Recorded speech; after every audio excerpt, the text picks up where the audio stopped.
자, 오늘은 제10장 현대사회와 불자의 삶, 불자들의 그 자연관과 생태 환경에 대해서 오늘 보겠습니다. 불교의 생태관, 우리가 살고 있는 지구는 동물과 식물 그리고 환경이라는 세 가지 구성 요소들의 유기적 상호작용으로 유지됩니다. 이것이 없으면 안 되겠죠. 이런 동물이나 식물들이 살아가는 데는 환경이라는 게 필요합니다. 그래서 이 유기적으로 이제 상호작용을 하면서 서로 유지되는 거예요. 이런 상호작용 가운데 가장 주목해야 할 것은 먹이사슬입니다. 지구의 생명체는 이 먹이사슬에 의해서 개체수가 자연적으로 조절되고 또 전체적으로 균형을 유지합니다. 우리가 생태계가 파괴되면은, 자연환경이 파괴되면은 생태계가 파괴되고, 또 생태계가 파괴되면은 우리 인간들이 살아가고 또 동식물들이 사는데 많은 악영향을 주죠. 그래서 이 문제는 인간이 먹이사슬에서 최상위 포식자로서 군림하면서 인간의 욕구 충족에 도움을 주는 가축의 개체수는 기하급수적으로 늘어나는 반면에 많은 야생 동식물들이 사라졌고 또 사라져가고 있다는 점입니다.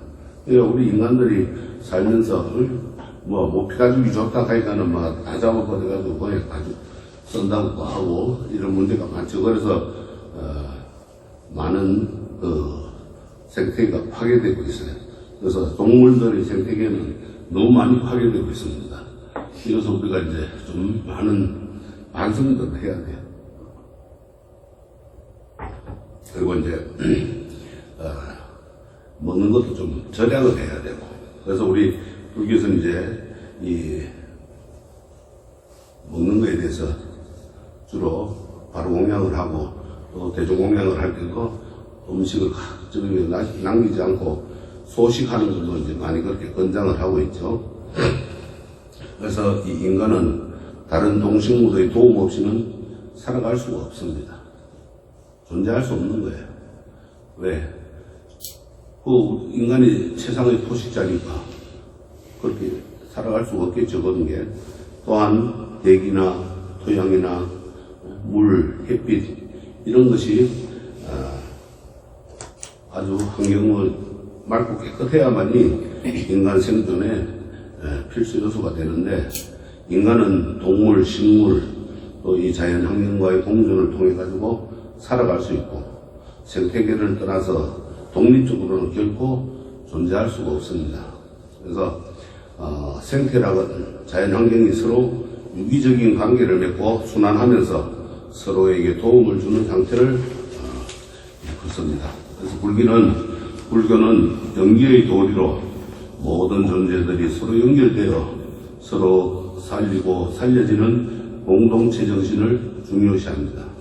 그래서 한 장의 종이에도 나무와 햇살과 비와 구름 또 너와 나의 숨결과 몸의 흔적들이 들어있기 때문입니다. 그래서 정도가에 보면은 한 성품이 모든 성품에 두루 통하고 하나의 법에 일체 모든 법이 포함되어 있으니 하나의 달은 청강에 두루 나타나고 청강에 나타난다는 하나의 달에 포섭된다. 모든 부처님의 법신이 곧 나의 성품 속에 들어있고 나의 성품은 부처님의 성품과 함께 하나가 된다. 이렇게 했습니다. 모든 것은 그래서 연결되어 있습니다. 여기적으로. 연결되어 있지 않으면 살아갈 수가 없습니다.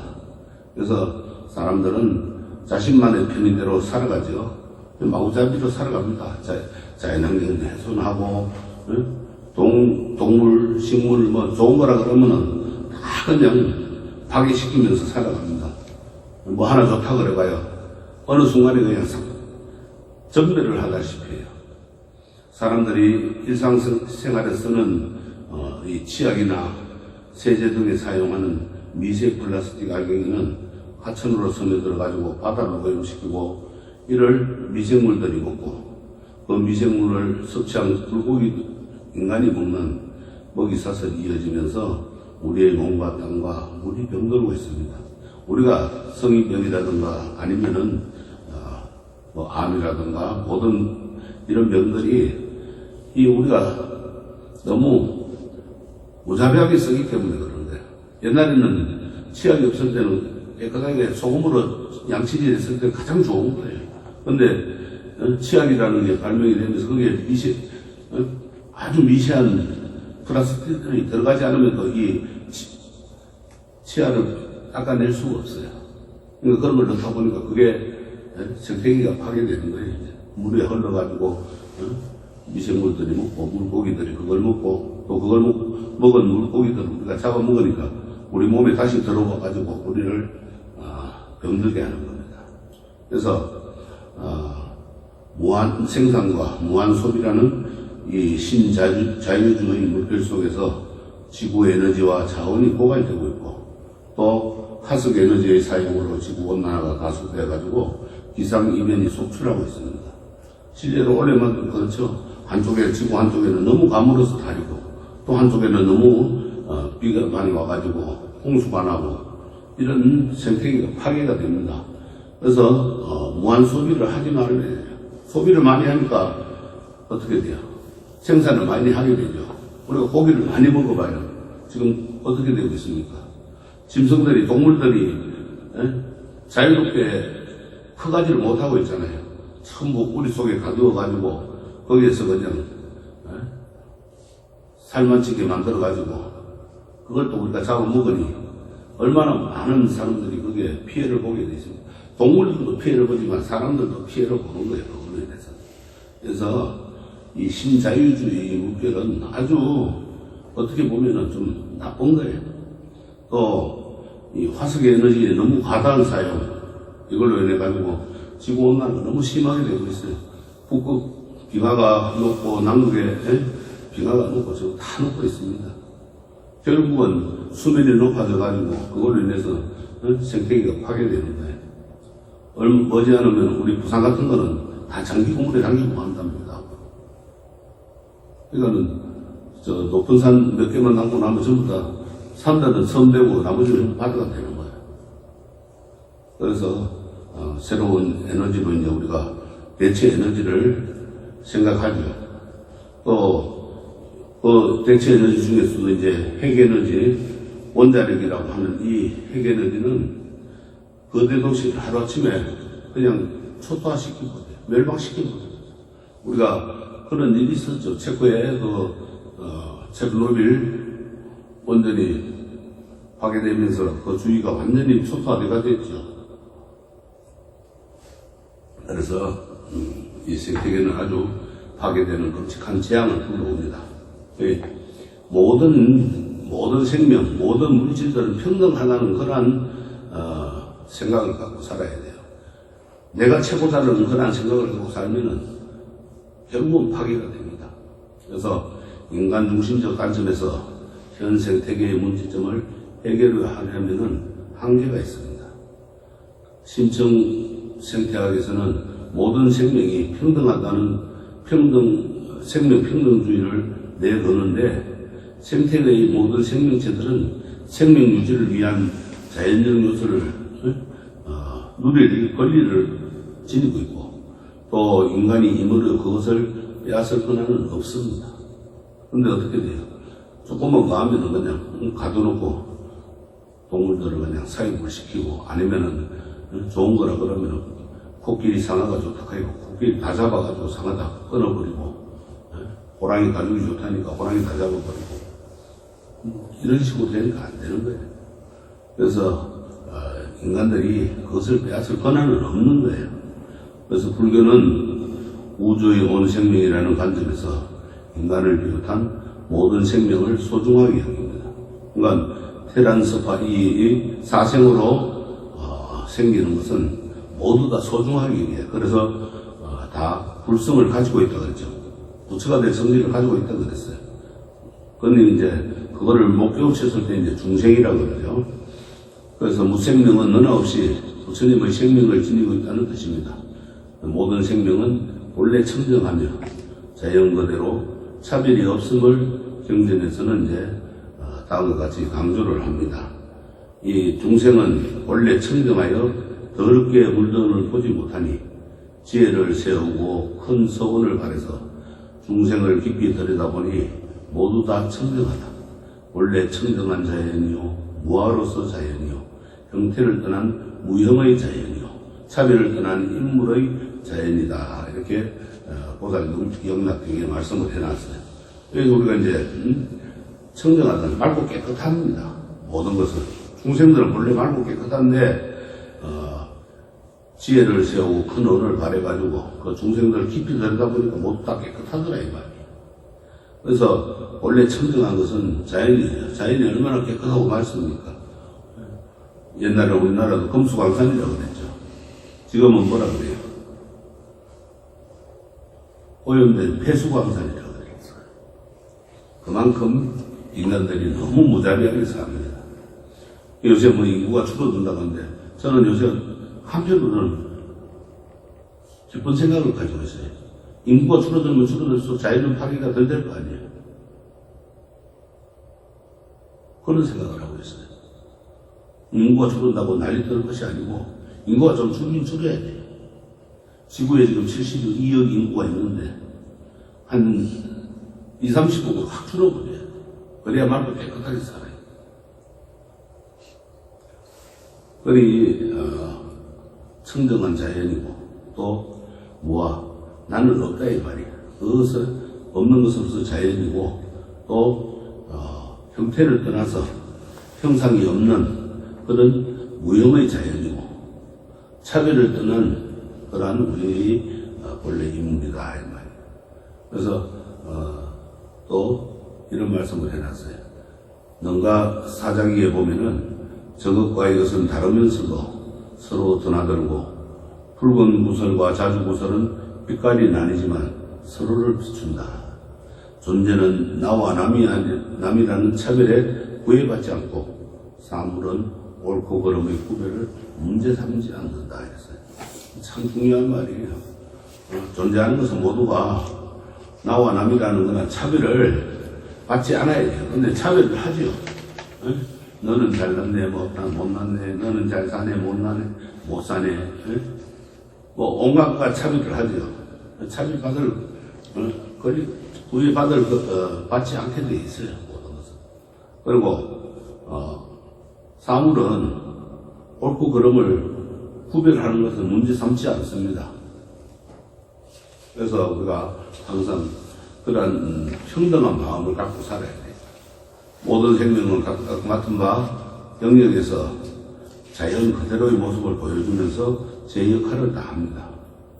그래서 물에 사는 곤충도 자신의 의지를 밖으로 표현하는 기능이 있으며 나름대로 환경에 적응하면서 살아갑니다. 소나 말이나 원숭이 등도 감정이 있고 의식이나 마음을 지니고 있습니다.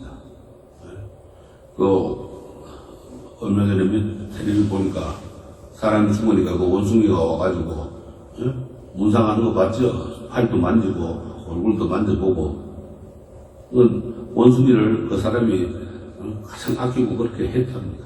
먹이도 주고. 그러니까 죽은 걸 알고 와가지고 그렇게 하는 거예요. 감성이 다 있는 거예요. 동물들이라고 감성이 없는 것 같죠? 소도 마찬가지입니다. 소도 도살장에 가면 안 걸려가려고 눈물 줄줄 흘리고 안 들어가려고 발버둥도 치고 그러는 거예요. 다 감성들이 다 있는 겁니다. 그래서 우리가 그들도 판단을 하고 또 두려움과 행복을 느끼고 사랑을 하면서 집단을 이루고 사는 거예요.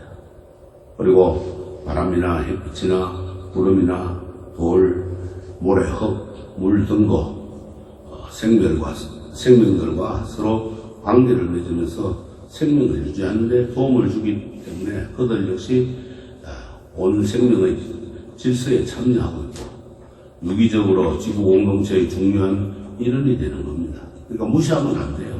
돌이라고 무시하면 안 돼요.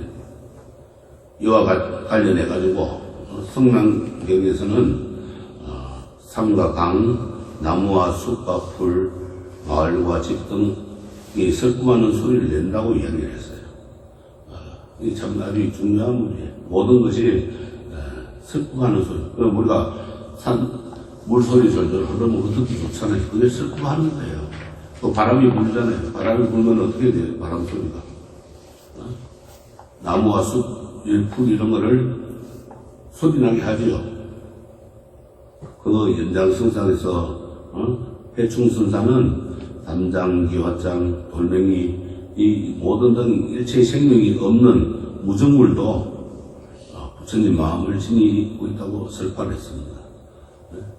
목석처럼 우리가 나무나 돌이나 이런 것처럼 감각성이 없는 물건들도 다 부처님 마음을 지니고 있다. 불성을 가지고 있다고 했어요.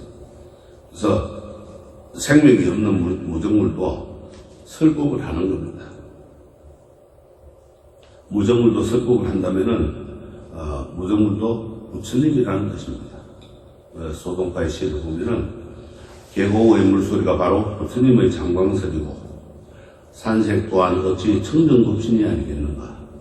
지난밤들 84,000법문을 훗날 다른 이에게 어떻게 전하고 어떻게 보존하고 그거를 그대로 다음 세계 후손들에게 전해줄 수 있느냐 말이에요. 지금 파괴 다 하고 있잖아요. 우리가 지금 현재 그냥 편리하게 살려고 산을 깎아내고 터널을 뚫고 강물을 막고 물길을 따로내고 다 파괴해가지고 후손들에게 물려준 후손들은 어떻게 살아요? 못 산다요. 이렇게 인간이나 동물이나 식물이나 무정물도 불성을 지니고 있는 마당에 우리는 다른 생명과 자연환경과 공존해야 하면서 청정한 생태 유지를 위해서 힘써야 됩니다. 인간은 살아가기 위해서 먹죠. 먹기 위해서 자연을 파괴하는 거예요. 생태계를 유린하는 겁니다. 그러면은 우리가 이 지구 공동체를 환경 보호를 위해서 우리가 윤리를 지켜야 돼요. 근데 요새 윤리 지키라고 하면 바보 취급을 받는데 그게 잘못된 거예요. 윤리 도덕 공중 질서 지켜야 됩니다.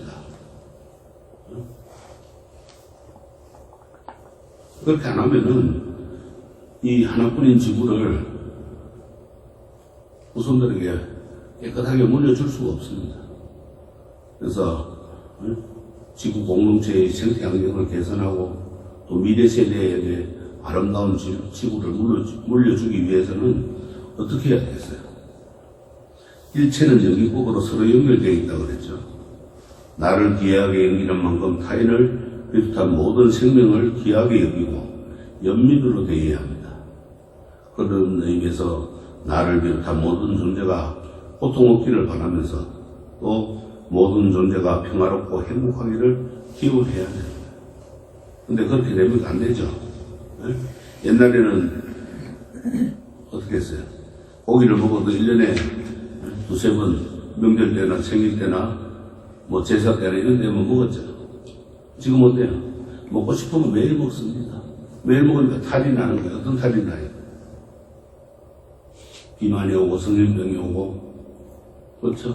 암, 당뇨병, 모든 이런 아주 그냥 몹쓸병들이 막 나오는 겁니다. 왜? 생명을 귀하게 여기고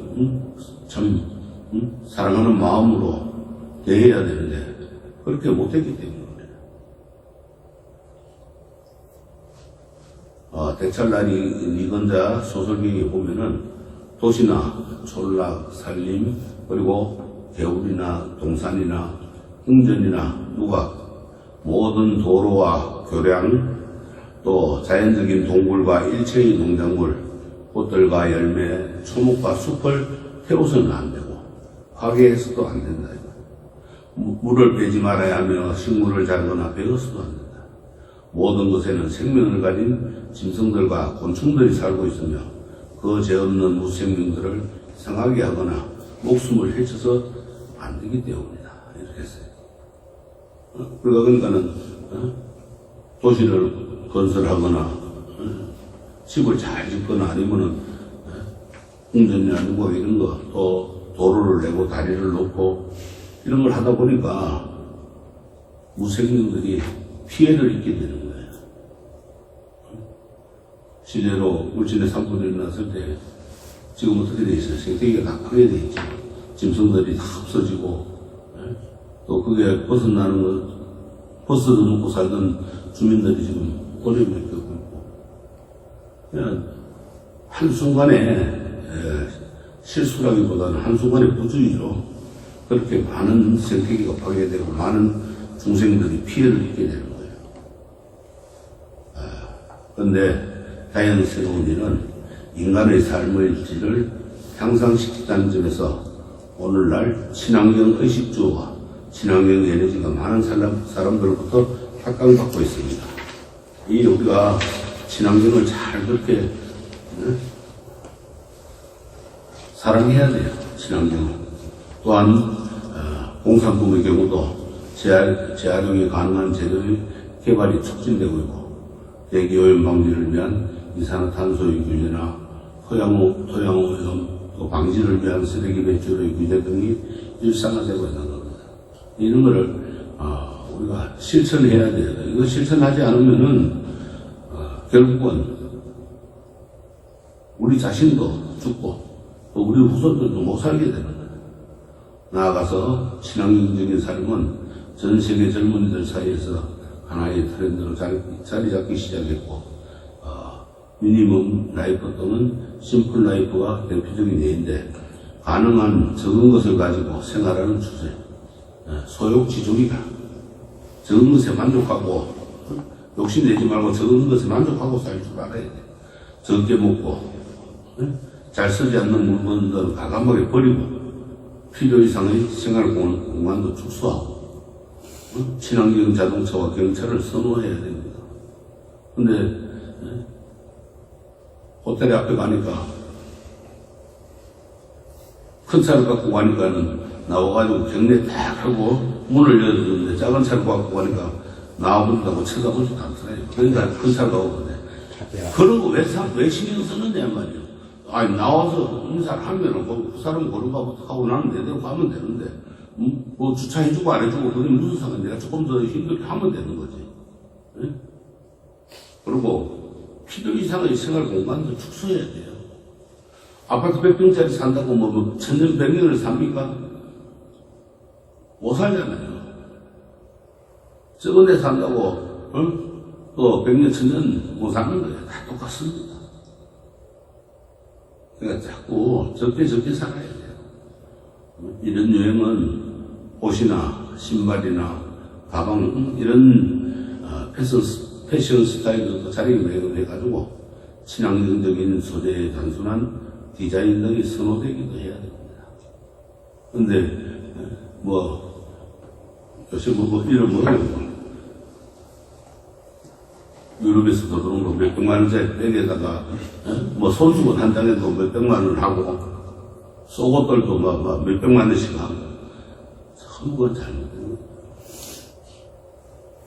그런 거 살가지고 더 오래 산다, 안 아프고 오래 산다면 좋지만은 그런 거 있는 사람이 더 빨리 죽어.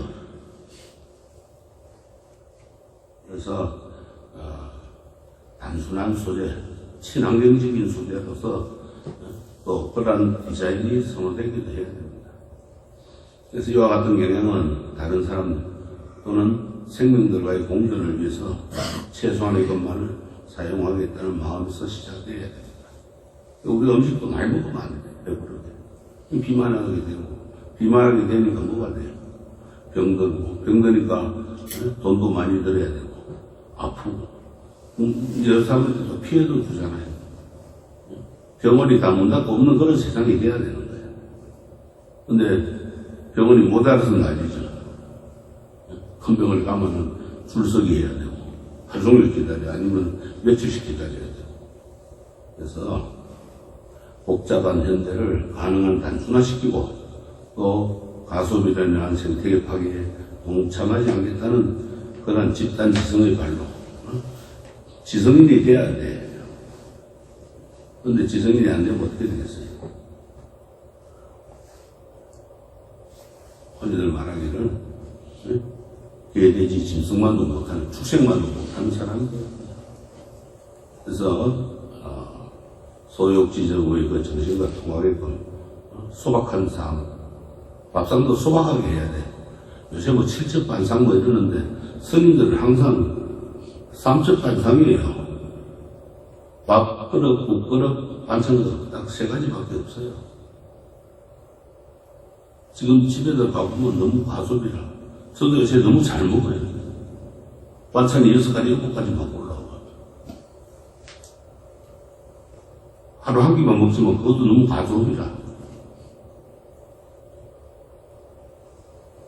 그리고 소박한 생활을 해야 되고, 뭐 옷 1000만원짜리 입는다고 어디 잘 되는 거 봤어요?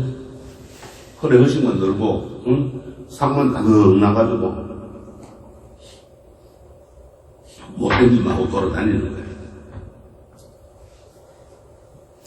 그래서 소박한 생활을 해야 되고, 소박한 삶은 이것저것에 기웃거리지 않고 직면한 일에 몰두하기에 삶의 참맛과 깊이를 더하고 세상이 욕망으로 오염되는 걸 막습니다. 출세하면 뭐합니까? 권리와 부와 명예는 개도 안 물어가요. 집시는 물어가도 권리와 명예, 부와 명예는 줘도 안 물어가요.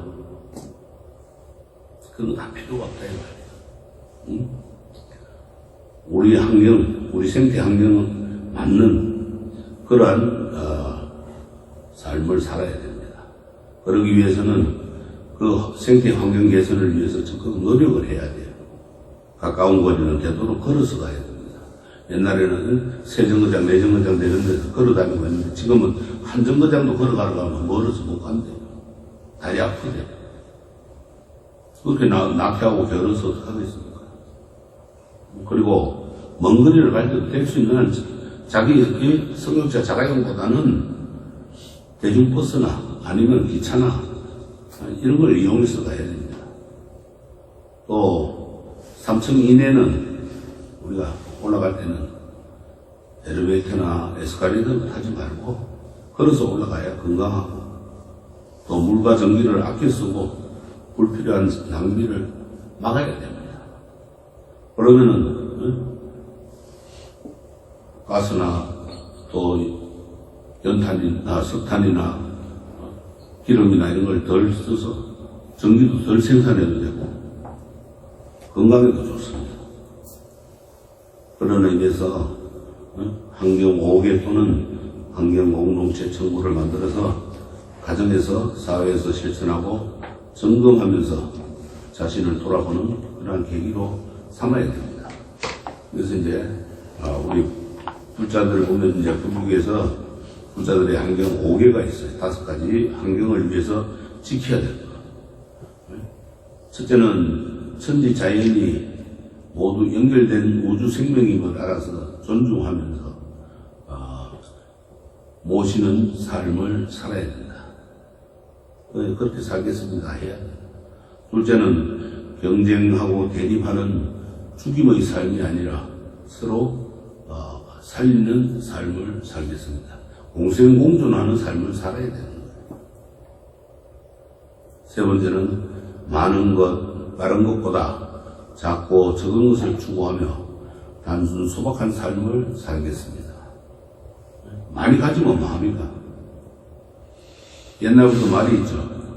천속구는 천가지 걱정, 만석구는 만가지 걱정, 거지는 한 가지 걱정이다. 천속구는 천가지 되는 살림을 지키려니까 걱정이 더 많은 거예요. 천가지가 생기는 거예요. 어떻게 하면 저걸 또 지킬까?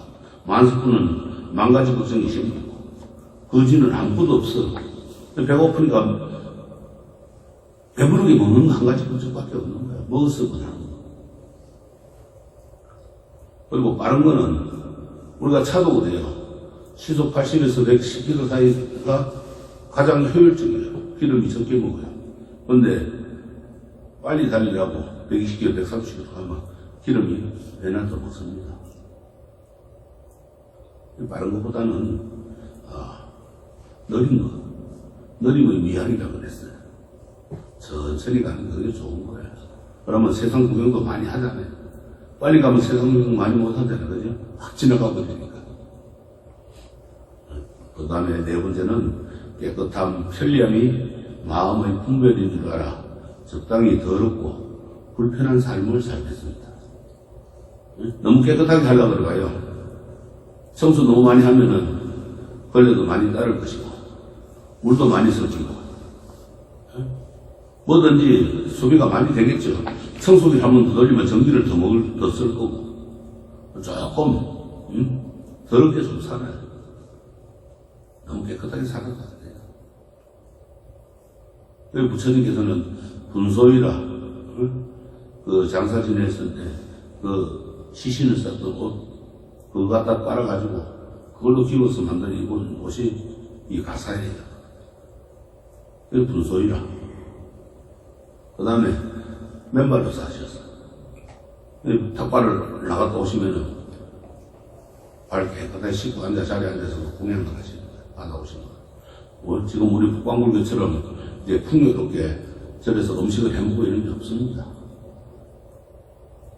탁발을 나가서 시주자들이 아침에 자기들 먹을 아침 공양을 아침 식사 준비한 거에서 조금씩 들어서 탁발 나온 부처님과 제자들에게 공양을 올리면 그걸 받아가지고 와서 공양을 했던 거예요. 진짜 말 그대로 소욕지족의 삶을 산 거예요. 그러니까 부처님은 일의 일반이라 살림이 그것밖에 없어요. 옷 한 벌에 바로 한 벌밖에 없는 거예요. 근데 북방불교에 와서는 3의 일반이라 옷 3벌에 바로 한 벌만 있으면 된다고 그랬어요. 봄, 가을, 그 다음에 여름, 겨울 옷 철철이 한 벌씩 해서 3벌만 있으면 돼요. 더 이상 사치고 낭비입니다. 그거는 수행자가 아닙니다. 그렇게 사는 그렇게 깨끗하고 편리하게 살려고 하면은 그만큼 마음의 분별심이 더 일어나게 돼 있어요. 분별심이 일어나면은 더 욕심을 내게 돼 있어요. 욕심을 내면 분별심을 내면은 욕심이 일어나요. 그래서 적당히 조금은 더럽고 조금은 불편하게 살아야 돼요. 너무 편하게 살려고 하면 어떻게 돼요? 집에서도 겨울이 이제 왔어요. 좀 옛날에 우리 스님들 말씀에 그런 말씀이 있어요. 공부를 할 때는 여름에는 더운 데서 공부를 해야 되고 겨울에 추운 데서 공부를 해야 그게 진짜 공부가 된다고 그랬어요. 근데 지금은 여름에는 에어컨 안 틀어주면 안 오고 겨울에는 보일러 안 넣어주면 난로 안 켜주면 안 와요. 춥다고 안 해요. 이게 잘못된 거예요. 조금은 불편하게 살아야 됩니다. 너무 깨끗하게도 살지 말고. 그래서 5번째는 그렇게 물질적인 풍요보다는 마음의 풍요를 추구하는 수행을 하면서 나누는 삶을 살겠습니다. 그러니까 내가 탁발을 해도 스님들이 옛날에는 부처님 시대부터 탁발을 해오면은 많이 받아왔을 때 내가 먹을 만큼만 놓고 나머지는 덜어 나눴으면 그러면 아픈 환자들이 있거나 탁발을 못 나가는 스님들이 있잖아요. 그럼 그것은 나눠 먹는 거예요. 그렇게 해야 되는 거예요. 근데 지금 어때요? 스님들이 그렇게 안 살려주시는 말씀입니다. 저도 한번 되게 아팠던 적이 있는데 사형 스님한테 찾아가니까 방사 하나 달라니까 방사도 하나 안 내주더라고. 근데 결국 일찍 돌아가시더라고. 욕심내면 안 됩니다. 그래서 항상 물질적인 거라는 풍요로움을 추구하지 말고 자기가 가진 것을 자기가 쓸 만큼만 내두고는 다 나누면서 살아야 돼요. 우리 불자들도 마찬가지예요. 너무 과욕을 건물이라 너무 많이 가지려고 하면 안 되고 탈이 나요. 네. 많이 가지고 있어봐요. 도둑놈 들어온 것도 걱정해야 되고 강도가 들어오면 어떡하냐. 뭐 옛날에 그랬죠. 목걸이 하고 가면 목 빼가지고 목걸이 때가 안 나는 소리도 나오고 손가락 반지 들고 가면 손가락 자른다는 이야기 유행어가 나왔는데 그런 거예요. 다 욕심에서 나오는 거예요.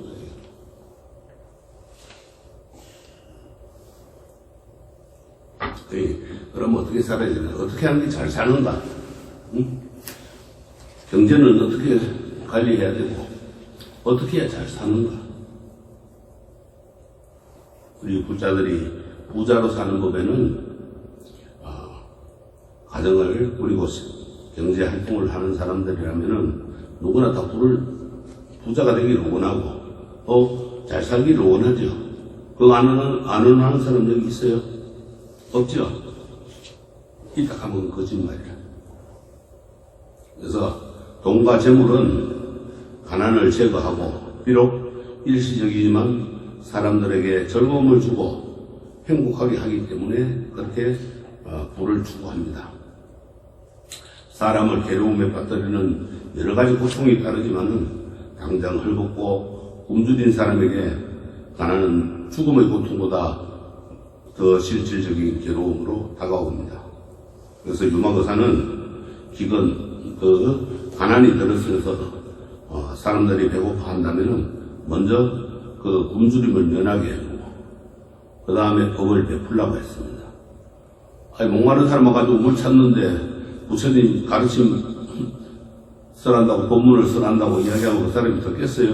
목말라가지고 지금 숨이 넘어갈 판인데 그만큼 먼저 그 사람의 배고픔을 목마름을 해결하고 그 다음에 부처님 가르친 법을 베풀라고 했어요.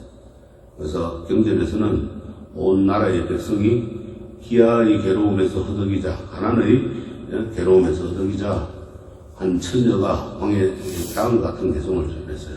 처녀는 이제 하늘에서 살면서 날아다니는 그 선녀들을 처녀라 그래요. 이런 개성을 전합니다. 죽는 괴로움과 가난한 괴로움 두 괴로움이 평등하여 다를 것이 없으나 차라리 죽는 괴로움을 받을지언정 빈궁하게 살지는 않을지니라 이렇게 말씀을 했어요. 금세광경에 이렇게 해놨어요. 이 뭔가 하면은 부처님께서는 제가부자들에게 재물은 큰 복 가운데 하나라고 강조를 하셨어요. 착한 말과 행동 또 착한 마음씨를 가진 지혜로운 사람은 훌륭한 집을 소유하며 부귀영화를 누린다 이랬어요. 소욕지중으로 살아라 그랬는데 왜 또 그렇게 훌륭한 집을 소유하고 부귀영화를 누린다고 했을까요? 그거는 정의라암경에 현 세상에서 세 가지 것을 지니면은 그런 착한 사람은 한량없는 복을 얻을 것이다 이렇게 했어요. 착한 사람, 선남자 선여인, 착한 남자와 착한 여자는 한량없는 복을 얻는다 이랬어요. 그 세 가지는 어떤 것인가? 현 세상에서 믿음을 지니면은 그런 착한 사람은 한량없이 복을 얻을 것이고 받을 것이고 또 현 세상에서 재물을 지니면은 그런 사람은 한량없는 복을 얻을 것이다. 또 현 세상에서 청정한 범행을 지니면 그런 착한 사람은 한량없는 복을 얻을 것이다. 뭔가 하면은 믿음을 가질 때 바른 믿음을 가져야 돼요. 부처님의 가르침을 바르게 믿는 믿음을 가지는 것, 그건 한량없는 착한 사람이라. 그래서 많은 복을 받는다. 또 재물을 지니면은 그 사람은 한량없는 복을 얻을 것이다. 왜? 착한 믿음을 지녔으니까 베풀 줄도 안다. 보시를 행할 줄도 아는 거예요. 그래서 그 사람은 한량없는 또 복을 얻는 거예요. 재물을 지니고 그냥 가만히 갖고 있으면 어떻게 돼요? 복을 못 받습니다. 그러니까 우리가 농부가 씨앗을 뿌려가지고 비료도 주고 거름도 주고 농약도 뭐 참 병충해도 예방해주고 이래 가지고 수확을 하듯이 좋은 수확을 하듯이 항상 없이 베푸는 것이만 보시를 행하는 것만이 많이 복을 얻는 겁니다. 한량없는 복을 얻는 거예요. 또 현 세상에서 청정한 범행이라고 하는 것은 이제 계율을 잘 지키는 것. 그런 사람은 한량없는 복을 받을 것이다. 이제 여러분들 오늘 끝나고 나면 수행식을 하지만은 그 수행을 받고 이제 그런 계율을 잘 지키면은 이 천신들이 와서 옹호를 해주는 거예요. 이 세 가지를 잘 하면, 팔구신중들이나 일백사의 옹호 성중들이 항상 여러분들 주위에 꼭 따라다니면서 지켜주는 겁니다. 또 정화암경에 이런 말이 있어요. 만일 지혜로운 사람이 어떤 때에 좋은 곳에서 내려와 인간 세계에 태어난다면 그의 집은 지극히 크고 풍부하여 즐거움을 누리고 돈과 재물이 한량없으며 말과 소등도 많으며 옹호와 식업과 미곡이 넘치며 또 여러 가지 생활 도구도 풍족할 것이다 이렇게 했어요. 우리가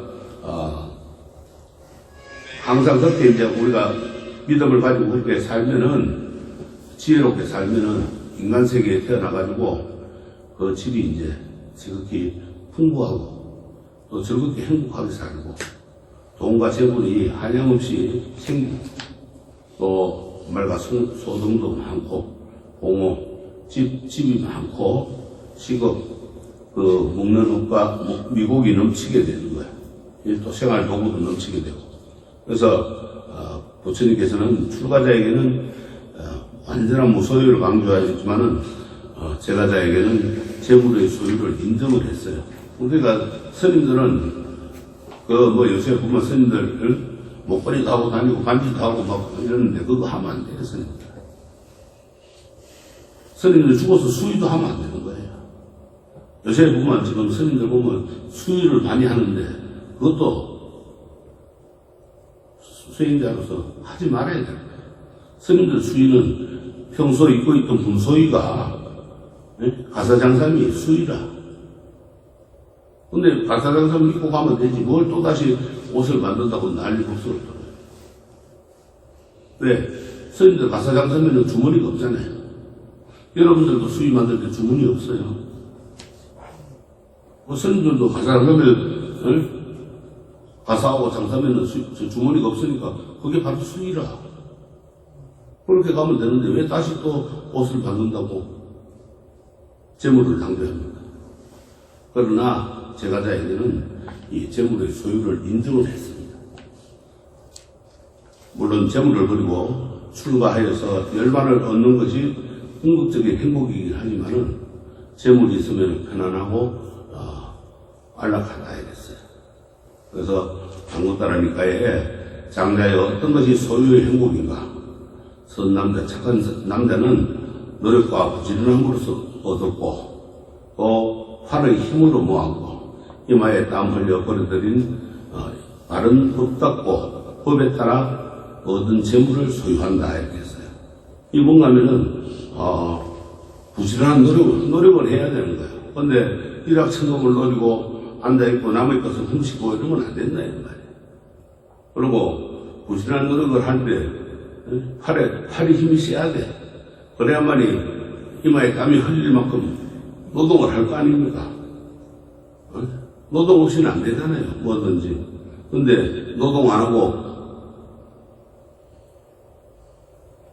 그냥 놀고 먹고 살다 그러면 어떻게 돼요? 오늘 건달이라 그래야지. 건달을 하면 안 되는 거예요. 건달을.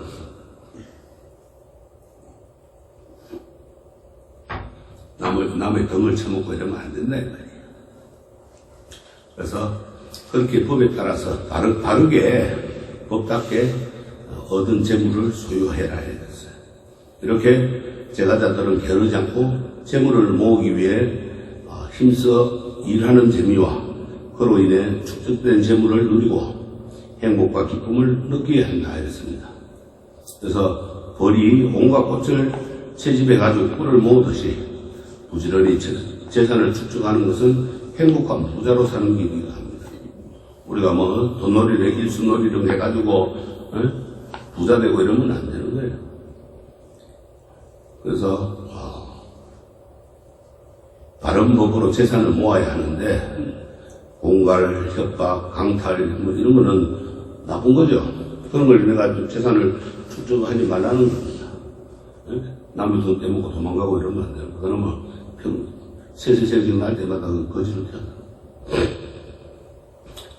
그래서 돈을 많이 벌어가지고 부자가 되기 위해서는 자신의 노력도 중요하지만은 인연이 잘 맞아야 한다고 그랬어요. 그러니까는 품앗이 돼도 좋은 사람이 와야 일을 많이 할 거 아니에요. 잘해줄 거 아니에요. 근데 놀고 먹는 건달 데리나 놓으면 하루 종일 입만 살아가지고 타령하다가 보내면 그 일을 하겠습니까? 못하지. 안 된다 이 말이에요. 그래서 인연을 이웃을 잘 만나야 돼요. 또 공장을 하면은 공장 종업원들을 잘 만나야 되고 또 사무실을 운영하면 직원을 또 잘 뽑아야 돼. 그래 잘 맞아야 됩니다.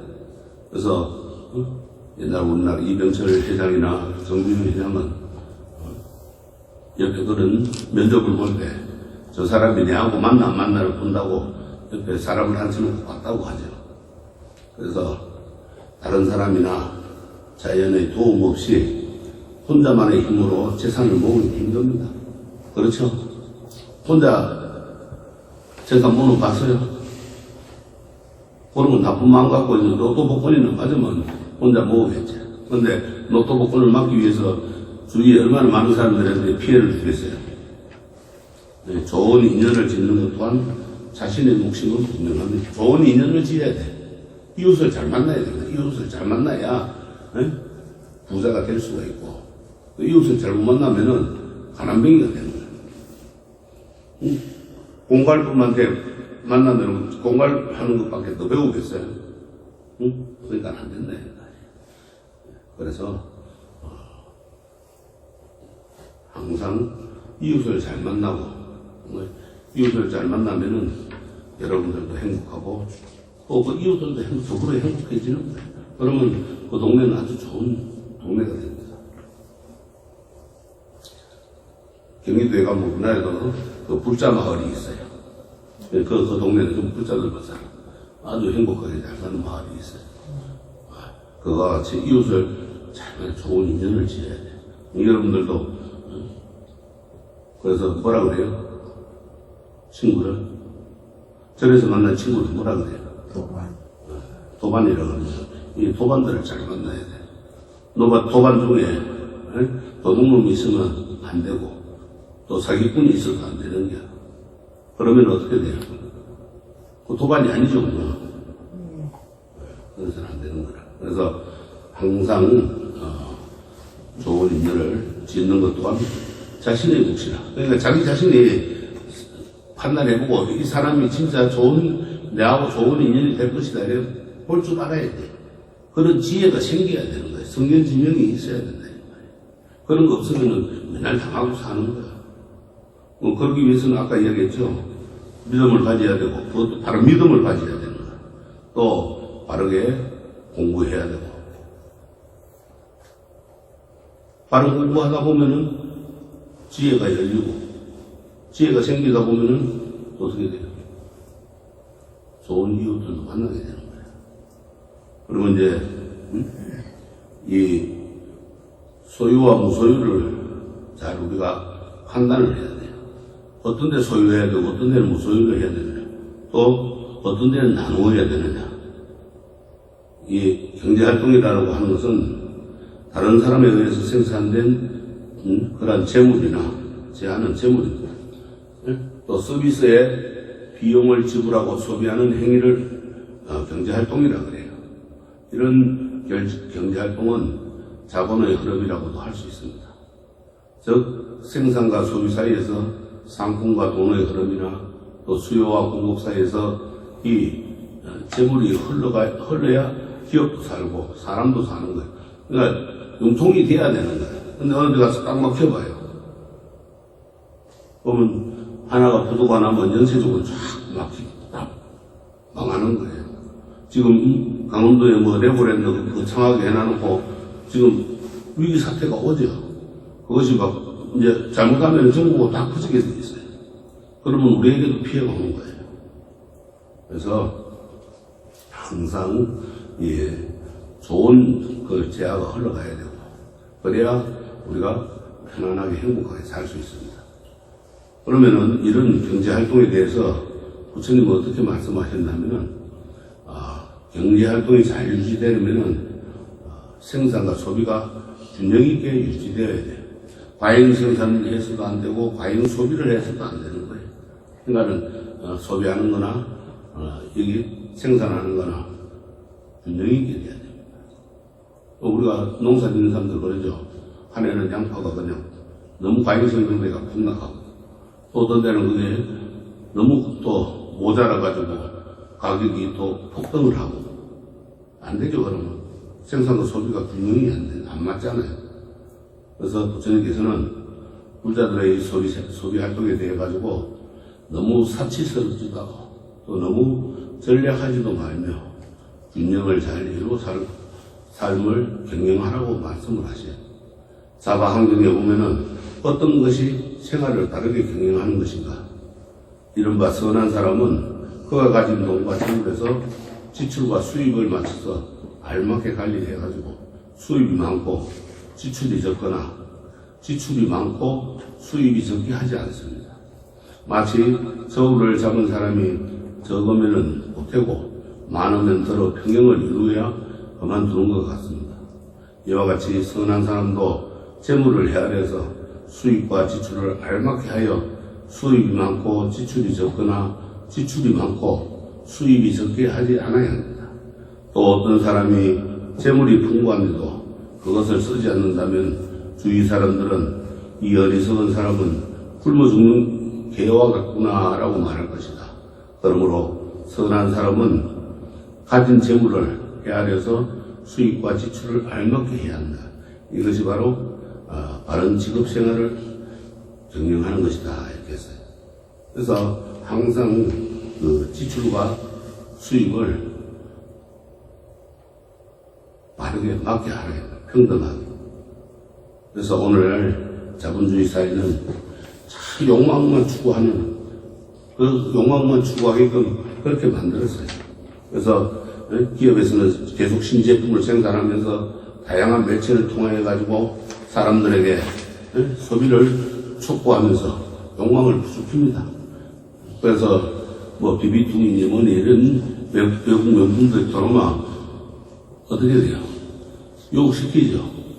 물량이 뭐 한정돼 있다 뭐 해다 뭐 해가지고 비싸게만 팔아먹는 거 떨어지는 게 마찬가지라. 우리 천도가 가지고 만들어 놓은 가방이나 그 서양에 들어온 가방이나 똑같아요. 그래서 이 불교는 이 욕망의 절제를 말하는 겁니다. 불교의 경쟁에서는 그 욕망을 어떻게 다스리느냐가 중요한 겁니다. 욕망을 인정하되 그 욕망을 그대로 긍정하는 것이 아니라 좋은 의도로 사용하고 절제할 것을 주문합니다. 그래서 돈과 재물을 어떻게 쓰느냐에 따라 또는 악으로 완전하게 사용될 수 있습니다. 돈 쓰는 사람이 문제이지 돈은 잘못이 없는 겁니다. 그래서 잘 쓰면은 착한 것이 되고 잘못 쓰면은 악한 것이 되는 거예요. 그래서 위에 아까 앞에서 경전에서 보듯이 불교에서는 적절한 소비의 중요성을 말합니다. 적절한 소비는 필요한데 그래야 경제가 돌아가는 겁니다. 그러나 무절제한 소비와 사치는 건물이고 부자는 부자 나름대로 가난한 사람은 그 나름대로 분수에 맞는 소비를 해야 합니다. 예전에는 너무 못 먹어서 죽었지만은 요즘은 너무 잘 먹어서 죽습니다. 현대병은 너무 잘 먹어서 걸리는 병들입니다. 그렇죠? 경제활동을 하면서 생계를 유지하려면 이 재물의 창출이나 소비는 불가피합니다. 그렇다면 이것은 나의 것이 없다고 하는 부처님 가르침과 어긋나는가? 그러나 그렇지 않죠. 무아적, 내가 없는 그런 소유가 그 답입니다. 무아이고 무소이긴 하지만 자신이 땀 흘려 일한 결과로 쌓아놓은 재산은 적정한 법문에서 자신의 소유로 인정을 하는 겁니다. 그러니까 무아, 내가 없고 또 무소유, 아무것도 소유하는 게 없지만은 자신이 땀 흘려가지고 일한 결과로 쌓아놓은 재산은 적정한 범위 내에서 자신의 소유로 인정을 해주는 겁니다. 그래서 불교 자본주의를 이 시대의 언어로 밝힌 그 윤성식 교수는 이렇게 말을 해놨어요. 무화적 소유는 나라는 존재가 없기 때문에 분수에 맞고 적정하게 소유하되 추가적으로 자신과 타인을 위해 소유를 절제하는데 소유에 대해 집착하지 않는 상태를 말한다. 그러니까 내가 가지고 있어도 거기에 대해서 타인을 위해서 소유해주고 타인을 위해서 그러니까 도와주는 거죠. 그러기 위해서는 집착을 안 하는 거예요. 가진 거에 대해서. 내가 부자라고 생색내지 않는다. 법정스님은 무소유 삶에 대해서 이렇게 말을 합니다. 무소유란 아무것도 갖지 않는다는 것이 아니다. 궁색한 빈털터리가 되는 것이 아니다. 무소유란 아무것도 갖지 않는다는 것이 아니라 불필요한 것을 갖지 않는다는 것이다. 아까 앞에서 이야기했죠. 우리가 필요 없는 것은 가지지 말아라. 너무 과하게 가지지 말아라. 많이 가지지 말아라. 그러는 거예요. 그러니까 우리가 어떻게 돼요? 필요 있는 것도 없는 것도 막 다 가지죠. 이사갈 때 한번 봐요, 여러분들. 이삿짐 싸면은 버릴 때 얼마나 많이 나와요. 안 그러면 집안을 한번 정리한다 그래 봐요. 쓸모없는 것이 많이 나옵니다. 그거 다 그게 불필요한 거예요. 그건 가지면 안 돼요. 딱 내가 쓸 것만 필요한 것만 다 갖고 다. 요새 이제 그런 운동이 많이 일어나고 있죠, 젊은이들. 자기한테 필요한 것만 다 가진다 해가지고 빈티 운동이 일어나죠. 그런 게 좋은 거예요. 그래서 절제는 세 가지 측면에서 유익합니다.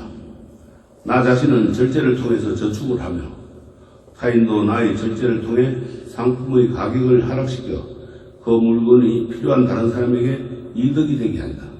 물건을 오른다 하면 막 사재기 하죠. 그러면 타인들은 어떻게 됩니까? 고통을 받게 되잖아요. 안 사야 되는 거예요. 절제를 해야 되는 거예요. 그리고 절제는 또 뭐가 되냐? 자원의 낭비를 받습니다. 과잉 생산을 안 하게 되잖아요. 그러면. 그렇죠? 올해도 농촌에서 벼가 많이 생산됐다 그래가 벼를 막 갈아엎는데 과잉 생산을 안 하면 되잖아요. 절제를 할 줄 모르니까 그런 거예요. 가속이 하니까 문제가 되는 거예요. 또 너무 안 했어도 다리고 또 사이먼스키시라는 포도도 좋다고 하니까 너도나도 심어가지고 지금 가격이 폭락되잖아요. 절제하는 게 낭비를 하는 거예요. 그래서 비록 나의 재산이라고 하지만은 그것은 내 혼자만의 힘으로 얻어지는 것이 아니라 재산을 형성하는데 나 혼자의 노력에 중요한 본인의 작용을 했으되 천지자연과 또 남의 도움이라는 조건을 필요로 하기 때문입니다. 그래서 내 재산이라 하더라도 남에게 보시해야 하고 베풀어야 하는 겁니다. 부처님께서는 혼자 배불리 먹고 사치하면서 베푸는 데 인식하거나 또 보시하지 않으면 이런 사람의 복은 오래가지 못하고 쇠락의 길로 저문다고 했습니다. 그리고 받았으면 베풀라고 강조를 하는 거예요. 공짜가 없는 거예요, 세상에는. 베풀어야 돼요. 나 혼자만 배불리 먹고 사치하고 이러면은 나중에 뭐가 되는 거 알아요? 가난병이 되는 거예요. 복진 타락이 돼가지고 복이 하나도 없어져. 가난병이 될 수밖에 없어요. 응? 다른 이에게 맛있는 음식이 많이 받으면서 자기의 재물을 아까워하며 남의 것을 먹고도 갚지 않는 그런 것도 곧 지는 문에 떨어지는 것이다. 그러니까 해가 지는 문에 떨어지는 거예요. 이 생에 떨어지고는 다음 생에 거짓으로 태어나는 거예요. 그래서 전체를 살리는 그러한 우리 자비, 고통 속에 빠져있는 중생들을 기쁨을 주고 그러한 경제학이 돼요. 불교의 경제활동과 기업윤리는 이윤 추구뿐만 아니라 사람들에게 이익을 주는 물품의 생산 그리고 자비와 도덕성을 바탕으로 한 청렴한 도시를 강조를 하는 겁니다. 얼마 전에 보니까 동국정학의 회장이, 동국정학은 아주 불교 신심 있는 그런 불자거든요. 불자 기업입니다. 동국정학의 회장이 명동 성당을 찾아가가지고 무료 급식하는데 매년 몇 억씩 기부하기로 이렇게 하는 걸 봤어요. 종교가 틀리지만은 그 종교를 넘어가지고 많은 사람들에게 도움을 주기 위해서 그렇게 한다는 걸 난 이야기 봤어요. 우리가 항상 이윤 추구만 할 뿐 아니라 남을 돕는 그런 행을 해야 되는 거예요. 그래서 이익을 주는 물품의 생산 그리고 자비와 도덕성을 바탕으로 한 청렴과 보시를 강조를 합니다. 이런 보시의 공덕은 타인을 도울 뿐더러 자신의 선업을 쌓는 것이기에 타인과 자신을 동시에 이루게 합니다. 그래서 기업이 소비자에게 유익한 데다 값싸고 좋은 제품을 생산하면 소비자들로부터 신뢰를 받고 그 결과 그 기업의 상품이 많이 소비되고 그런 기업은 이익을 남기면서 성장을 하게 됩니다. 여기에 그치지 않고 남은 이익을 다시 사회에 하면 공익사업에 나서는 한편 종업원의 복지와 삶의 질을 향상시킬 때 그런 기업은 번영하기 마련입니다. 우리가 지금 대기업들 보면은 복지재단을 많이 갖고 있죠. 그걸 남을 위해서 베풀어야 되는 겁니다. 자기 혼자만 살면 안 돼요. 그래서 불자 기업이나 생산활동가는 작은 나보다는 전체를 통찰하는 지혜와 안목을 지녀야 됩니다. 이런 지혜는 연민과 유사한 이타심에서 나옵니다. 일본의 3대 기업가 중 한 사람인 이나모리 가조는 교세라 그룹을 세계 굴지의 부품회사로 키워내고 법정관리에 놓였던 일본 항공사 제카를 1년 만에 경영 정상화시킨 전설적인 인물이면서 기업의 신으로 불립니다. 그는 한때 출가해가지고 승려의 길도 걷기도 했습니다. 그러나 이 이나모리 가족의 경영 철학을 보면은 상대를 향한 이타심을 매우 강조하고 그는 이렇게 말을 합니다. 우리 회사만 이익을 내면 좋다고 생각하지 말고 거래처에도 이익이 되게 하고 싶다. 나아가 소비자나 지역의 이익에도 공헌하고 싶다는 생각을 가지고 경영하라. 또한 개인보다 가족보다는 지역보다는 사회, 더 크게는 국가와 세계, 지구와 우주를 향해 이타의 마음을 반응한 높게 가지라. 그러면 저절로 주위의 여러 가지 사물과 상황들을 두루 살필 수 있는 시야를 갖게 된다. 그런 사람은 늘 객관적이고 올바른 판단을 할 수 있고 그런 사람에게 실패는 없다. 우리가 산 밑에 있을 때는 보이는 게 한계가 있죠. 산이 올라가면 멀리도 다 볼 수 시야가 넓어지죠. 그것처럼 남을 위하는 이타심, 그러한 남을 위하는 마음을 가지고 보면은 실패는 없고 항상 남을 이롭게 할 수 있다 이 말이에요. 그래서 자원과 부는 한정이 되어 있습니다. 상대에서 회사와도 경쟁해야 하고 정글에서 살아남기 이기 하는 겁니다. 어떻게 해야 하는가? 그것은 내가 부를 독차지하는 것이 아니라 함께 나누는 것이고 나누면 나눌수록 부는 커집니다. 그런 부는 한량이 없고 써도 다함이 없고 자신을 넓혀서 하나가 되는 것이고 이것이 모두가 잘 사는 행복의 경쟁입니다. 미국에서 다이아몬드 가공으로 굴지의 회사를 일군 미국계 티베트 스님 게세 마이클 로치는 이렇게 말합니다. 나를 비우고 남과 더불어 부를 즐겨라. 그러니까 내 욕심을 버리고 좀 남을 위해서 또 재물을 베풀으라 했다. 그래서 불교의 사회관과 사회적 약자 보호를 해야 되는데 우리가 그런 걸 안 하니까 세상이 자꾸 이제 시끄럽게 됩니다. 불교에서 바라보는 성평등은 어떻게 되느냐. 여성은 정치, 경제, 사회, 문화, 종교에 있어서 단지 남성이 아니라는 이유로 차별과 제약을 받아왔습니다.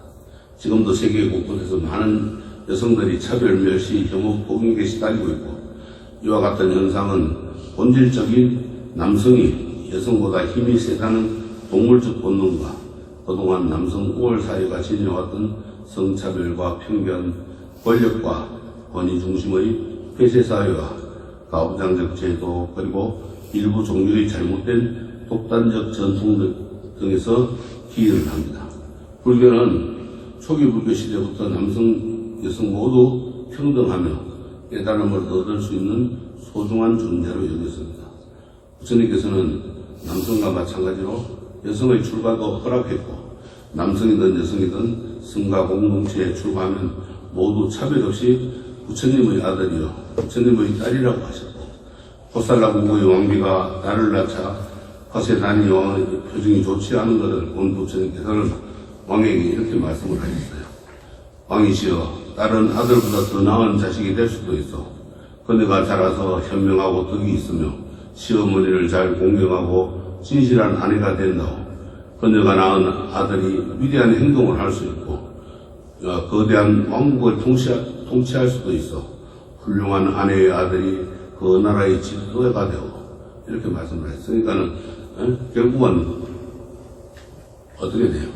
남성이 우월하다고 그러지만은 결국 여성이 없으면 남성이 훌륭한 남성이 나올 수 없다 이 말이에요.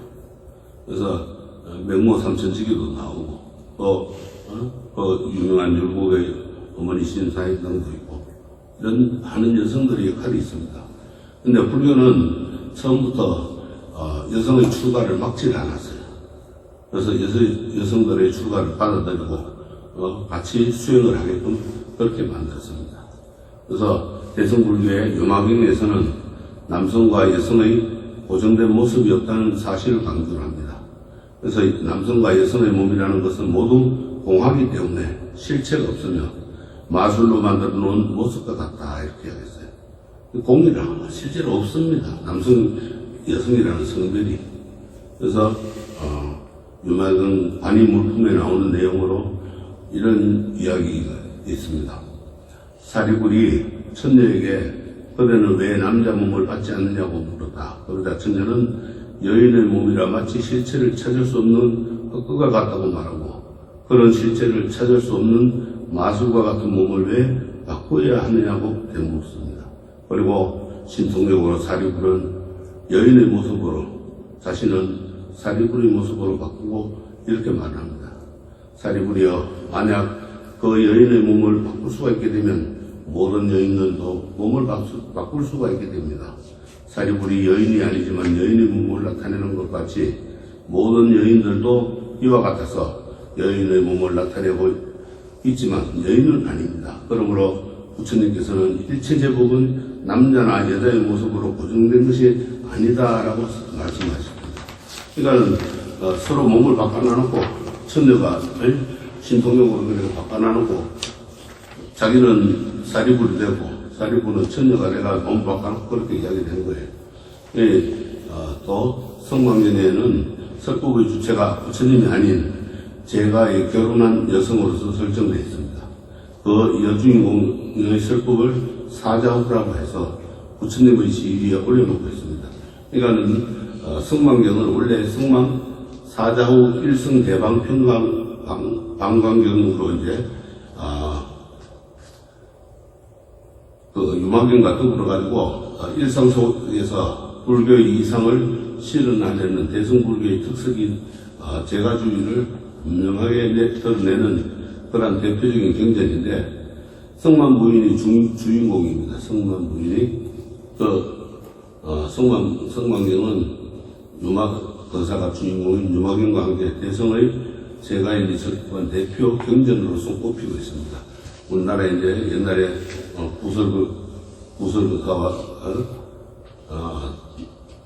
구설거사가 있듯이 그렇게 유마경과 성만경의 대표적인 겁니다. 거기에서 그 여주인공 성만부인의 설법을 사자후라고 부처님이 말씀하시는 걸 사자후라고 그러거든요. 그 사자후의 지위에 올려놓은 거 똑같다 이 말이에요. 그래서 성만부인은 부처님 앞에서 설법을 하고 부처님께서는 그의 말의 내용이 옳음을 하나하나 증명을 했습니다. 그러니까 부처님 앞에서 그 설법하는 제가자로서 설법한 것은 성만부인이나 유마거사밖에 없다 이 말이에요. 이렇다 불교는 남성이나 여성의 성은 고정된 모습이 아니라서 서로 평등하며 열반을 성취할 수 있는 소중한 인격임을 강조하고 있는 겁니다.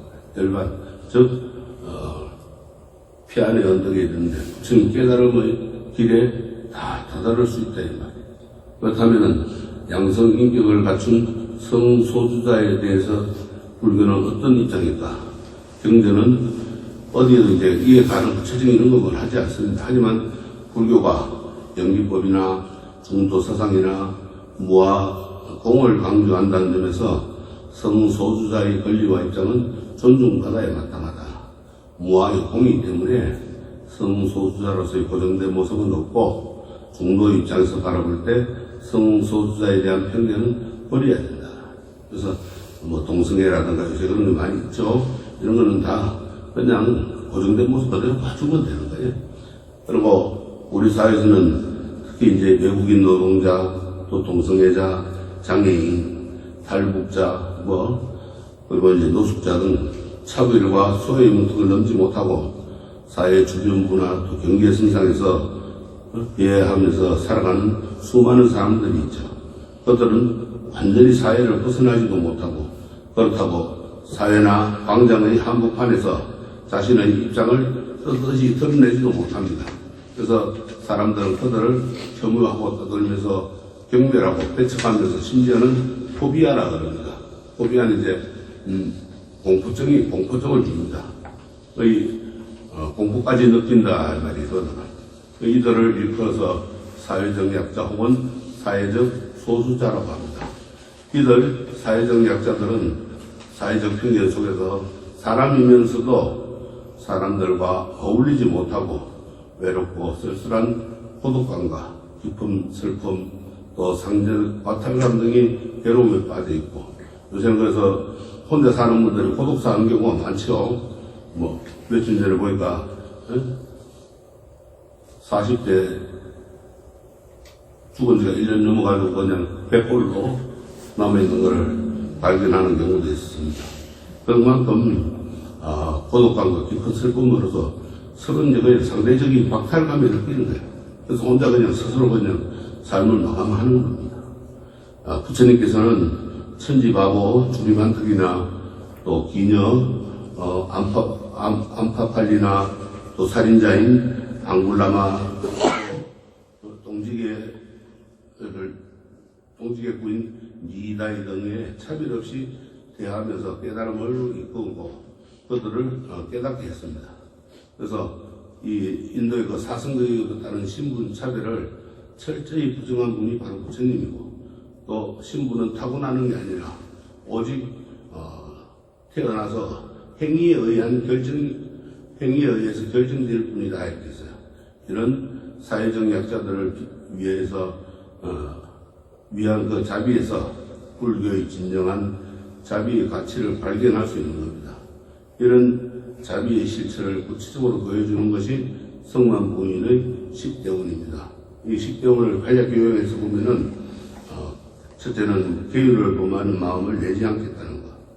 그러니까 계율을 어기지 않겠다는 거예요. 둘째는 교만한 마음, 내가 잘났다, 아니면은 뽐내고 이런 마음을 내지 않겠다는 거. 세 번째는 화내는 마음을 내지 않겠다는 거. 네 번째는 다른 사람들을 원망하거나 질투하는 마음을 내지 않겠다는 거. 그러니까 원망하고 질투하고 분별심 내지 말아요. 다섯 번째는 마음으로나 물질적으로나 인색한 마음을 내지 않겠다는 거. 여섯째는 자신만을 위해서 재물을 축적하지 않고 가난하고 괴로운 중생을 성숙시키는데 재물을 사용하겠다는 거. 그 다음에 일곱째는 자신만을 위해서 사습법을 행하지 않고 애착하는 마음, 또 싫어하는 마음, 걸리는 마음 없이 모두 중생들을 섭수하겠다는 거. 자신만을 위해서 사습법을 행하면 안 된다 이거예요. 그래서 괴로워하는 중생들을 보면은 편안하게 옳은 그런 마음으로 이롭게 하겠다. 아홉째는 살생하고 학해능을 저지거나 계율을 범한 사람을 보면은 우리가 포용하고 또 섭수할 사람은 섭수하고 굴복시킬 사람은 굴복시키겠다, 항복시키겠다 이 말이에요. 열 번째는 정법, 바른 법을 포섭하여서 사라지지 않게 하겠습니다. 바른 법을 설화해가지고 그 사람들을 바른 법으로 이끌어서 사라지지 않겠다 했어요. 이 10대원 중에 6번, 7번, 8번이 사회적 약자나 소외계층을 위한 적극적인 자비 실천이라고 할 수 있고, 이 중에서 8번째 원을 구체적으로 보면은 성망경에 이렇게 나왔어요. 세존이시여, 저는 오늘부터 보리를 이룰 때까지, 보리 깨달음을 이룰 때까지 만일 고독하여 의지할 데 없거나 구검을 당하거나 병이 나거나 여러 가지 재앙과 곤란에 빠져 괴로워하는 중생들을 보면은 잠깐이라도 그냥 두지 않겠으며 반드시 그들을 편안케 하면서 의로서 이롭게 해가지고 여러 가지 괴로움에서 벗어나도록 한 뒤에 떠나겠습니다. 성만경에 이렇게 해놨어요. 그만큼 성만 부인이 세운 원이 크다는 겁니다. 그래서 옳은 마음으로 항상 고독한 사람들을, 쓸쓸하고 외로운 사람들을 구제하겠다 이 말이에요. 그래서 성만 부인의 이런 원은 사회적 약자들을 자비로 감싸서 편안케 해주고 고독과 절망에서 벗어나도록 도와주는 훌륭한 지침으로 작용을 한 겁니다. 그래서 사회적 약자를 위한 불교의 중요한 가치는 차이의 다양성을 인정하고 또 존중해 주는 것입니다. 그래서 외국인 노동자나 성소수자나 장애인들은 못난 사람들이 아니라 그들 나름대로 가치와 존엄성을 지니고 있는 겁니다. 그들 하나하나는 어느 누구와도 비교할 수 없는 소중한 인격체입니다.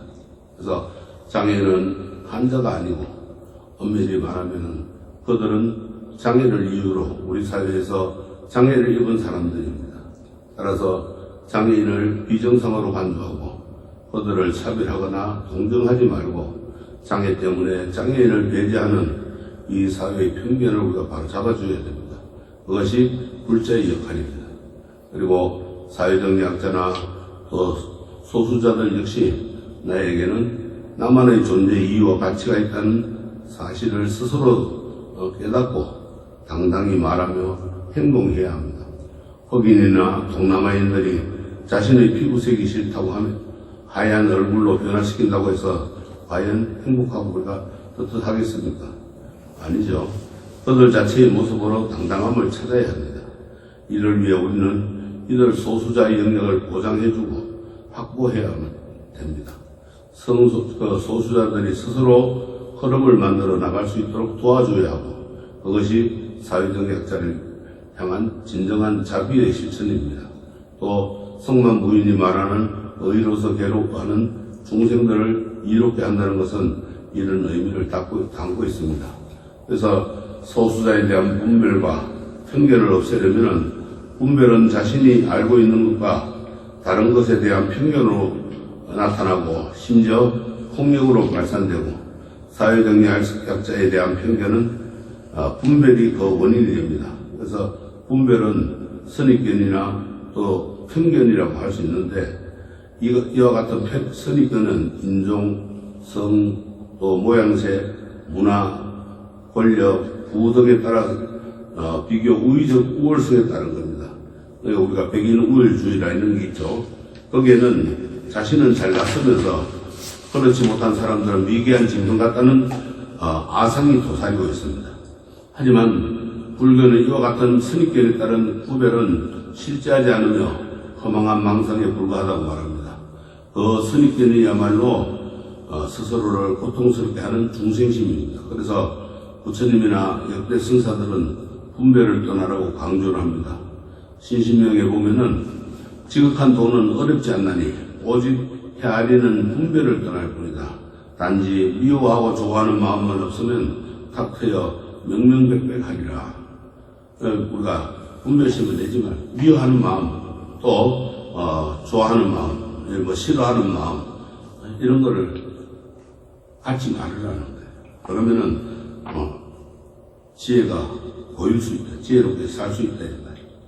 분별을 여의면 허공 같은 마음이 되고 또한 분별을 여인다는 것은 나나 모든 중생 그리고 부처님이 둘이 아닌 평등세계를 구현한다는 겁니다. 즉 중도서상이 이제 여기서 나온 거죠. 부처님은 모든 생명을 한마음으로 평등하게 대합니다. 다만 온갖 생명들이 부처님의 가르침을 각자의 업에 따라서 받아들일 뿐입니다.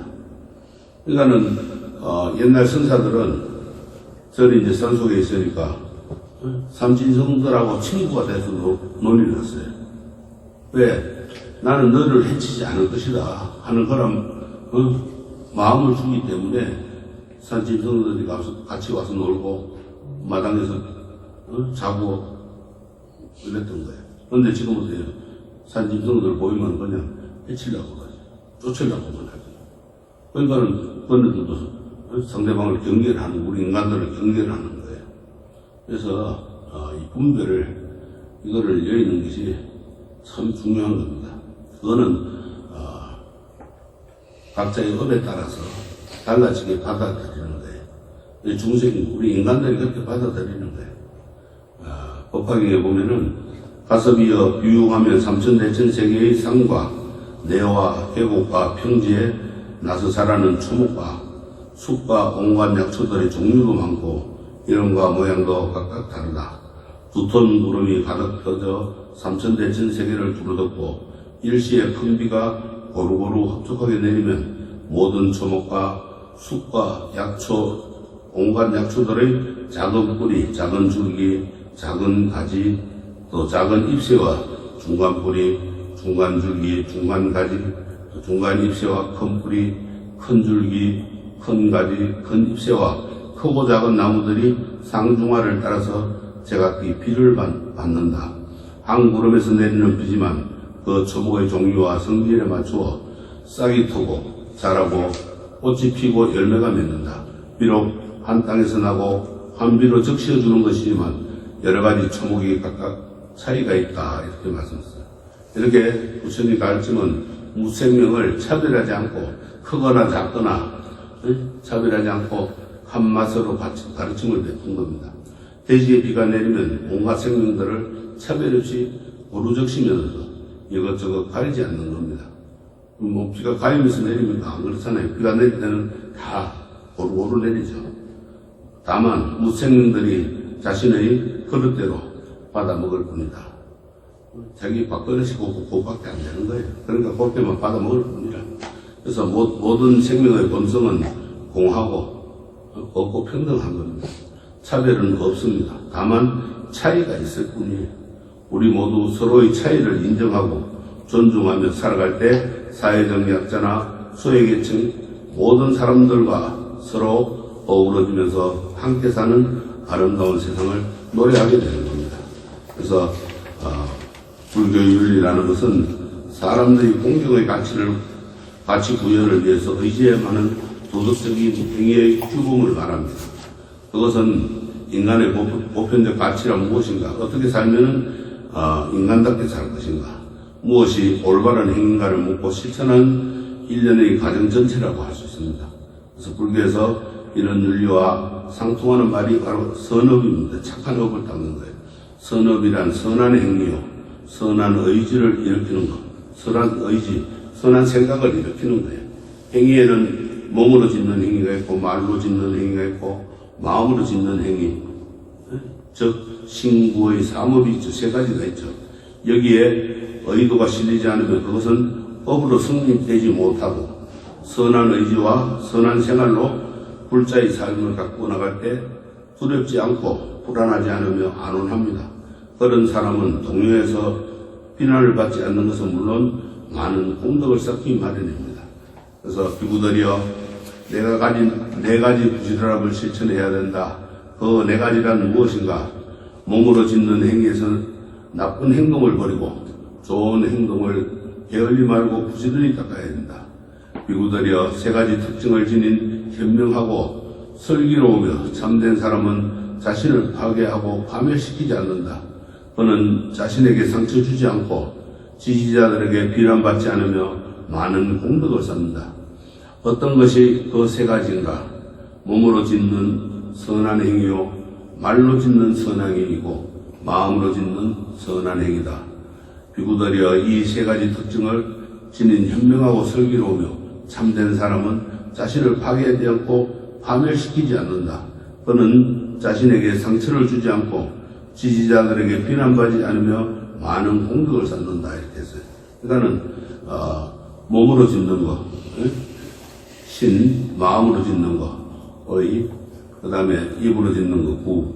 그러니까 이제 신구의 사목을 청정하게 깨끗하게 하라 이 말이에요. 그러면은 많은 사람들에게 상처도 주지 않고 또 많은 사람들이 많은 사람들에게 비난받지 않고 그렇게 공덕을 쌓게 된다. 우리가 오늘날에 이제 그러면은 생명 우리가 살아가는 데서 윤리를 지키고 또 선악이라는 건 어떤 게 있는가? 무엇이 선이고 무엇이 악인가? 어떻게 사는 것이 선하게 사는 것인가? 그것은 계를 지키고 이타적 삶을 사는 것이요. 탐욕과 분노, 어리석음이라는 삼독을 제거하면서 사는 것이다. 그러니까는 계율을 지키면서 남을 위해서 사는 것, 또 욕심내고 화내고 어리석은 것, 삼독이죠. 탐진치 삼독이라고 그러죠. 이것을 제거하는 겁니다. 그러나 오늘날 생명윤리의 입장에서 선악의 판단 기준이 명확하지 않다는 데서 문제가 있는 겁니다. 현대 사회는 단순하지 않죠. 전통적 권위가 무너지면서 획일적이지 않고 다양한 생각과 가치가 공존합니다. 그래서 사람들은 자신의 생각과 관점에 따라서 자신의 의견과 견해를 주장합니다. 선과 악의 문제, 도덕적 판단 기준, 윤리적 행동 지침 등은 모호하고 상호 충돌하기까지 합니다. 예컨대 우리가 생명윤리와 관련해가지고 낙태나 안락사와 같은 죽음의 선택 문제, 또 배아줄기 세포복제, 내사와 심장사, 생명경장과 관련한 유전자 조작, 인공지능 등 인공지능 대두와 관련 윤리적 지침 등에서 판단 기준이 단순하지 않습니다. 어떤 것이 그러면 맞는 것이냐? 생명정륜과 관련해가지고 원치 않는 임신을 했을 경우 산모의 고통을 해소 측면에서는 어느 정도 낙태를 인정할 것인지의 문제, 또 무의미한 생명연장과 무가치한 연명과 관련해가지고 스스로 죽음을 선택할 수 있는지 없는지의 문제, 인공지능의 역할과 기능을 어디까지 허용할 것인가의 문제는 인류의 미래에 아주 심각한 영향을 미칠 것으로 전망되는 겁니다. 그래서 우리가 원치 않는 임신을 했을 때는 어디까지가 우리가 원치 않는 임신이냐, 또 낙태를 해야 될 것이냐, 또 무의미하게 생명연장하는 거 있죠.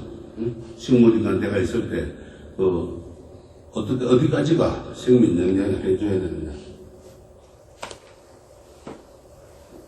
또 스스로 죽음을 선택할 가치가 있어서 안락사를 지키시다 어디까지 해야 되느냐, 또 인공지능은 어디까지 허용을 해야 되느냐. 인공지능 많이 허용하면 나중에 가면 로봇가 이제 세상을 지배하는 세상이 오는 거예요.